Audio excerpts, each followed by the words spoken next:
যুদ্ধবিরতি কার্যকর থেকে আর এক পা দূরে গাজা।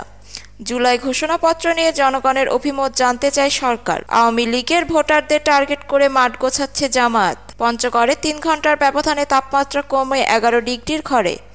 সর্বশেষ থাকছে প্রথা ভেঙে কংগ্রেসের ভেতরে হবে ট্রাম্পের অভিষেক, কিন্তু কেন? এতক্ষণ শুনলেন সংবাদ শিরোনাম, এবার থাকছে বিস্তারিত।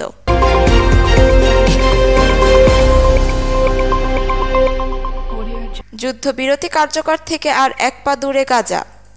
প্রায় ১.৫ বছর রক্তক্ষরণের পর গাজায় যুদ্ধের অবসান হতে যাচ্ছে। আগামী রোববার থেকে যুদ্ধবিরতি শুরু হতে পারে বলে ইঙ্গিত ইসরায়েলি প্রধানমন্ত্রী বেনিয়ামিন নেতানিয়াহুর। শুক্রবার ১৭ জানুয়ারি ইসরায়েলের জাতীয় নিরাপত্তা বিষয়ক মন্ত্রিসভা এই যুদ্ধবিরতি চুক্তি অনুমোদন করেছে। চুক্তি অনুমোদনের সিদ্ধান্তকে স্বাগত জানিয়েছেন ইসরায়েলের প্রেসিডেন্ট আইজ্যাক হেরজগ। তবে চুক্তিটি ইসরায়েলের জন্য বড় চ্যালেঞ্জ নিয়ে আসবে বলে উল্লেখ করেছেন তিনি। ধারণা করা হচ্ছে এই চুক্তি শেষে পর্যন্ত সফলভাবে বাস্তবায়ন শুরু হলে গাজাবাসীদের জন্য স্বস্তি নিয়ে আসবে। একই সঙ্গে মধ্যপ্রাচ্যে চলমান অস্থিতিশীলতাও কমে আসতে পারে।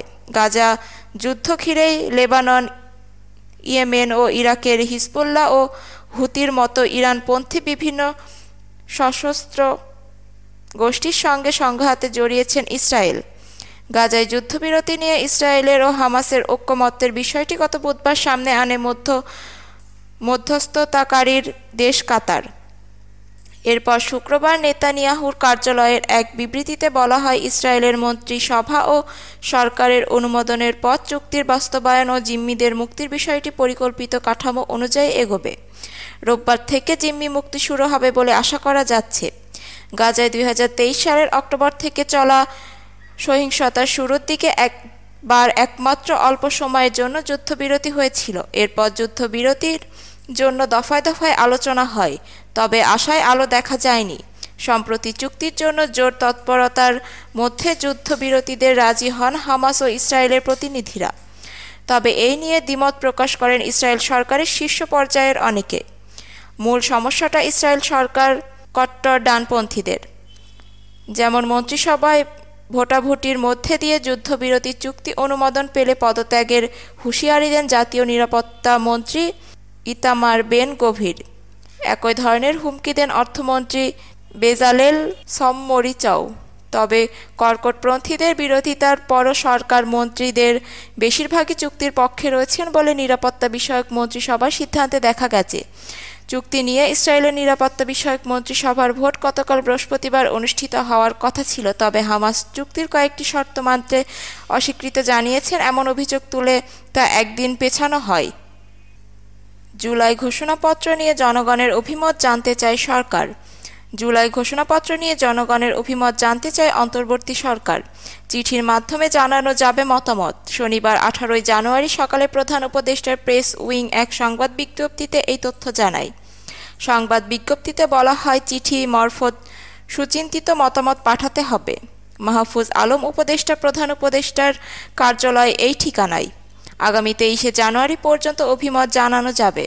প্রধান উপদেষ্টার প্রেস উইং জানায়, জুলাই ঘোষণাপত্র নিয়ে বৃহস্পতিবার ১৬ জানুয়ারি সর্বদলীয় সংলাপের পরবর্তী কর্মপন্থা হিসেবে গণ অভ্যুত্থানের অংশ নেয়া রাজনৈতিক দলসহ সকল অংশীজন থেকে মতামত নেওয়া হচ্ছে। বিজ্ঞপ্তিতে আরও বলা হয়, আগামী ২৩ জানুয়ারি পর্যন্ত অভিমতগুলো পর্যালোচনা করে একটি সংশোধিত এবং সর্বজনগ্রহ ঘোষণাপত্র প্রস্তুত করা হবে। জনগণের উপস্থিতিতে তা অনতিবিলম্বে ঘোষণা করা হবে। আওয়ামী লীগের ভোটারদের টার্গেট করে মাঠ গোছাচ্ছে জামায়াত। নিজস্ব ভোট ব্যাংক ও আওয়ামী লীগের ভোট আয়ত্তে এনে আগামী নির্বাচনে নিজেদের অন্যভাবে তুলে ধরতে চায় বাংলাদেশ জামায়াতে ইসলামী। এবার জাতীয় সংসদ নির্বাচন কবে হবে তা নির্ধারণ না হলেও পুরোদমে মাঠ গোছাচ্ছেন দেশের অন্যতম রাজনৈতিক দল জামায়াতে ইসলামী। ৩০০ আসনের প্রার্থী ঘোষণা দিয়ে সারা দেশ চষে বেড়াচ্ছেন দলটির নীতি নির্ধারকেরা। আওয়ামী লীগ বিরোধী দলগুলোর এক সুতোয় গাঁথার চেষ্টা করছেন দলটি। এছাড়া সারা দেশে নেতৃত্বহীন আওয়ামী লীগের কর্মী সমর্থকদের টার্গেট করে নিজেদের নীতি আদর্শ তুলে ধরেছে। আওয়ামী লীগ অধ্যুষিত এলাকায় তাদের প্রভাব বলয়ে থাকা এলাকাগুলোতে সংঘটিত চমক দেখাচ্ছেন জামায়াতে ইসলামী। আশা করছে বিগত সময়ের আওয়ামী লীগ অধ্যুষিত এলাকাগুলোতে আগামী জাতীয় নির্বাচনে খুবই ভালো করবে তারা। বিশেষ করে গোপালগঞ্জ, ফরিদপুর, মাদারীপুর, শরীয়তপুর, গাজীপুর সহ আশেপাশের এলাকাগুলোতে জামায়াতের সাংগঠনিক শক্তি দিন দিন বেশ মজবুত হচ্ছে। প্রত্যন্ত অঞ্চলে ঘরে ঘরে জামায়াতে তাদের কার্যক্রম পরিচালনা করছে। গোপালগঞ্জের মুকসুদপুর, কোটালীপাড়া সহ বিভিন্ন এলাকায় তারা কার্যক্রম চালাচ্ছে। শেখ হাসিনা নিজস্ব নির্বাচনী এলাকায় জামায়াতের অনেক রুকন রয়েছে, সেখানে ছাত্র শিবিরের কার্যক্রম এখন ভালোভাবে চলছে। এমনকি গোপালগঞ্জ থেকে ঢাকা বিশ্ববিদ্যালয়ের শিক্ষার্থীরা ছাত্র শিবিরের রাজনীতির সঙ্গে সম্পর্কিত রয়েছেন। গোপালগঞ্জের ইসলামী শিক্ষা প্রতিষ্ঠানগুলোতে ফ্যাসিস্ট সরকারের আমলে যারা মুখ খুলতে পারেন না তারাও এখন সক্রিয়। মাদারীপুরে শাহজাহান খানের এলাকায় জামায়াতের রাজনীতি করা ছিল খুবই ভয়ানক। এইসব এলাকায় আওয়ামী লীগ নিজস্ব রাষ্ট্র ব্যবস্থা প্রতিষ্ঠা করেছিল। এইসব এলাকায় বিভিন্ন মতের বসবাস ছিল অনেক কঠিন। 5ই আগস্ট পরবর্তী সময়ে এইসব এলাকায় জামায়াত সাহসিকতার সঙ্গে এগিয়ে যাচ্ছে। জনগণের মাঝে ব্যাপক সাড়া পাচ্ছে। জামায়াত নেতা আওয়ামী লীগ অধ্যুষিত এলাকাগুলোতে চষে বেড়াচ্ছেন। তাদের মহাসমাবেশ ব্যাপক উপস্থিতি লক্ষ্য করা গেছে। সামাজিক কর্মকাণ্ডে ব্যাপক উপস্থিতি দেখা যাচ্ছে। পঞ্চগড়ে 3 ঘন্টার ব্যবধানে তাপমাত্রা কমে 11 ডিগ্রির ঘরে। দেশের উত্তর জেলা পঞ্চগড়ে 3 ঘন্টার ব্যবধানে তাপমাত্রা 11 ডিগ্রির ঘরে নেমেছে। বেড়েছে শীতের তীব্রতা, সঙ্গে ঘন কুয়াশা ঢাকা পড়েছে জেলার চারপাশ। সড়কে হেডলাইট জ্বালিয়ে গাড়ি চলাচল করতে দেখা যাচ্ছে। শনিবার 18 জানুয়ারি সকাল 9টায় পঞ্চগড়ের তেঁতুলিয়া তাপমাত্রা রেকর্ড করা হয়েছে 11.8 ডিগ্রি সেলসিয়াস তাপমাত্রা। এর আগে সকাল 6টায় তেঁতুলিয়া তাপমাত্রা রেকর্ড করা হয় 12.3 ডিগ্রি সেলসিয়াস। এইদিকে সকাল 10টা নাগাদ সূর্যের মুখ দেখা মিললেও ছড়াতে পারেনি উত্তাপ। অপরদিকে কনকনে ঠান্ডার তীব্রতার বাড়ার ব্যস্ততম রাস্তাঘাটের মানুষের উপস্থিতি অনেকটা কম লক্ষ্য করা গেছে। একই সঙ্গে দিনের আলোতে বিভিন্ন যানবাহনকে হেডলাইট জ্বালিয়ে সড়কে চলতে দেখা গেছে। আবহাওয়া অফিস জানিয়েছেন, মৌসুমি বায়ু সক্রিয় থাকার পাশাপাশি আকাশে মেঘ থাকার কুয়াশার তীব্রতা বেড়েছে। অপরদিকে কনকনে শীত ও রাত ও সকালের সময়টিতে বিপাকে পড়েছেন জেলার নিম্ন আয়ের মানুষ। স্থানীয় সোহাগ বলেন, মেঘের শীতের প্রকোপ শুরু হয়েছে জেলা জুড়ে। দিনের তাপমাত্রা খানিকটা বৃদ্ধি পেলেও সন্ধ্যার পর বাড়ে শীতের তীব্রতা। তেঁতুলিয়ার আবহাওয়া পর্যবেক্ষণ কেন্দ্রের ভারপ্রাপ্ত কর্মকর্তা জিতেন্দ্রনাথ রায় সময় সংবাদকে বলেন, শনিবার সকাল 6টায় 12.3 ডিগ্রি তাপমাত্রা রেকর্ড করা হলেও তা সকাল 9টার দিকে 11.8 ডিগ্রি সেলসিয়াস তাপমাত্রা রেকর্ড করা হয়েছে। তবে ঠান্ডা বাতাসের সঙ্গে আকাশে মেঘ থাকায় ঘন কুয়াশা নেমেছে জেলা জুড়ে। কথা ভেঙে কংগ্রেসের ভেতরে হবে ট্রাম্পের অভিষেক, কিন্তু কেন? যুক্তরাষ্ট্রের নবনির্বাচিত প্রেসিডেন্ট ডোনাল্ড ট্রাম্পের অভিষেক অনুষ্ঠান আগামী সোমবার 20 জানুয়ারি দেশটির ক্যাপিটাল হিলের কংগ্রেস ভবনের ভেতরে অনুষ্ঠিত হবে। গত 40 বছরের মধ্যে এই প্রথম কোনো মার্কিন প্রেসিডেন্টের অভিষেক অনুষ্ঠান কংগ্রেস ভবনের ভেতরে অনুষ্ঠিত হতে যাচ্ছে। তীব্র ঠান্ডা আবহাওয়ার কারণে এমনটি করা হচ্ছে বলে শুক্রবার ট্রাম্প নিজেই একথা জানিয়েছেন।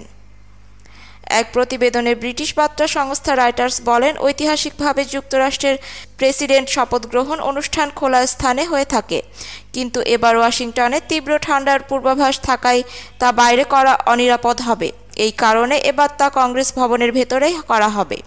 ট্রাম্প নিজস্ব সামাজিক যোগাযোগ মাধ্যমে ট্রুথ সোশ্যাল লিখেছেন, দেশ জুড়ে আর্কটিক ব্লাস্ট চলেছেন।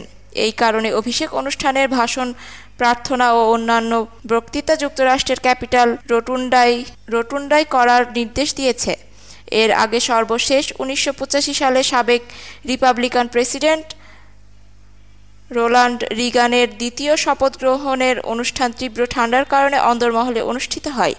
সেই সময় তাপমাত্রা -10 থেকে -20 ডিগ্রি ফারেনহাইট এর মধ্যে ছিল। ওয়াশিংটনের আবহাওয়া পূর্বাভাস বলা হয়েছে, ট্রাম্পের অভিষেক অনুষ্ঠানের দিন অর্থাৎ সোমবার 20 জানুয়ারি তাপমাত্রা প্রায় 19 ডিগ্রি ফারেনহাইট -7 ডিগ্রি সেলসিয়াস থাকবে। আর্কটিক ব্লাস্টের কারণে যুক্তরাষ্ট্রের তাপমাত্রা স্বাভাবিকের চেয়ে 20 থেকে 40 ডিগ্রি পর্যন্ত কমে যায়। বেড়ে যায় তুষারপাত, বাতাসেও পরিবর্তন আসে। স্থানীয় সময় শুক্রবার সন্ধ্যা থেকে ওয়াশিংটন সহ যুক্তরাষ্ট্রের নানা স্থানে আর্কটিক ব্লাস্ট শুরু হয়েছে। ভিডিওটি ভালো লাগলে লাইক, কমেন্ট অ্যান্ড শেয়ার দিয়ে আমাদের পাশে থাকবেন। ধন্যবাদ।